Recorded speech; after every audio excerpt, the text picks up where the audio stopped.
बहुत पहले की बात है। एक बार पहलवानपुर नाम के गांव में एक गरीब परिवार रहता था। इस परिवार में सिर्फ 3 लोग थे, सुरेश, सुरेश की पत्नी बिमला और सुरेश का बेटा राजू। सुरेश बड़ा ही भोला भाला आदमी था और आसानी से बेवकूफ बन जाता था, लेकिन उसकी पत्नी बड़ी ही चतुर औरत थी। एक बार पहलवानपुर गांव में महाज्ञानी बाबा के कुछ शिष्य आए, जिन्होंने अपनी शक्ति से गांव वालों के कई सारी समस्याओं को हल कर दिया और उन्होंने बताया कि वह सभी महाज्ञानी बाबा के शिष्य हैं और महाज्ञानी बाबा हिमालय के पहाड़ों पर रहते हैं। सुरेश और उसकी पत्नी विमला गरीबी से बहुत दुखी थी, इसलिए विमला ने सुरेश को हिमालय के पर्वत पर जाकर महाज्ञानी बाबा से अपनी गरीबी को दूर करने के लिए कुछ उपाय बताने को कहा।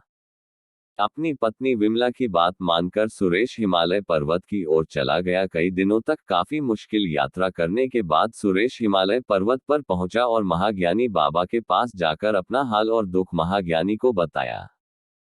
महाज्ञानी बाबा को उस पर दया आ गई, इसलिए महाज्ञानी बाबा ने उन्हें एक शंख दिया और कहा कि रोज सुबह को पूजा करने के बाद इस शंख से तुम्हें एक सोने का सिक्का मिल जाएगा, जिससे तुम्हारी गरीबी दूर हो जाएगी। शंख को लेकर सुरेश बहुत खुश हुआ और महाज्ञानी बाबा को धन्यवाद कहकर सुरेश वहां से चला आया। वापस पहलवानपुर लौटने का रास्ता काफी मुश्किल था और सुरेश काफी थक चुका था, इसलिए आराम करने के लिए सुरेश को कोई जगह चाहिए था।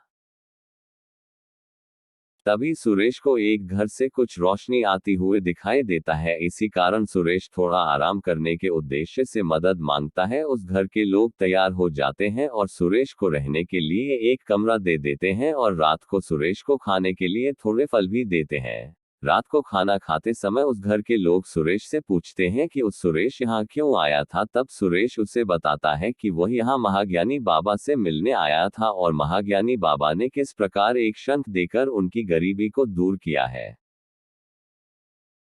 सुरेश से शंख की बात जानकर उन लोगों के मन में लालच उत्पन्न हो गया और उन्होंने रात के अंधेरे में जब सुरेश सो रहा था तो सुरेश का शंख चुरा लिया और उस शंख के बदले एक साधारण सा शंख सुरेश के पास रखती है। सुबह उठकर सुरेश उन लोगों का शुक्रिया करके अपने घर जाने को तैयार अपने घर की ओर निकल पड़ा। जब वह अपने घर पहुंचा तो अपने पत्नी से बात बताई कि किस प्रकार ज्ञानी बाबा ने उसे शंख दिया है, जिससे उनकी गरीबी मिट जाएगी।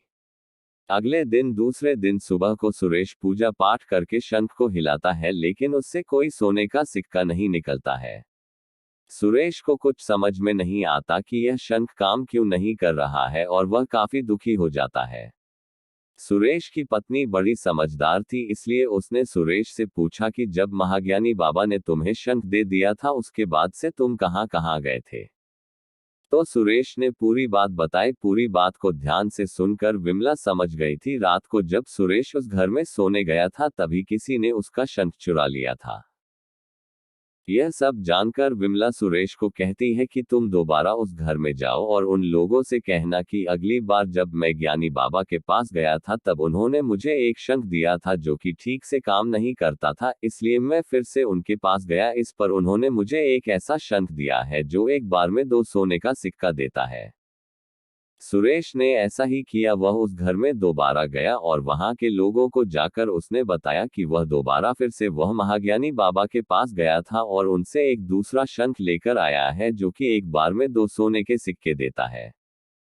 यह बात सुनते ही उन लोगों की लालच फिर से जाग गई और उन लोगों ने रात को जब सुरेश सो रहा था तब पुराने वाले शंख से नए वाले शंख को बदल दिया। इस तरह सुरेश को उसका शंख वापस मिल गया। दोस्तों, इस कहानी से हमें यह सीख मिलती है कि बुद्धि का उपयोग करके हम हर समस्या का समाधान निकाल सकते हैं।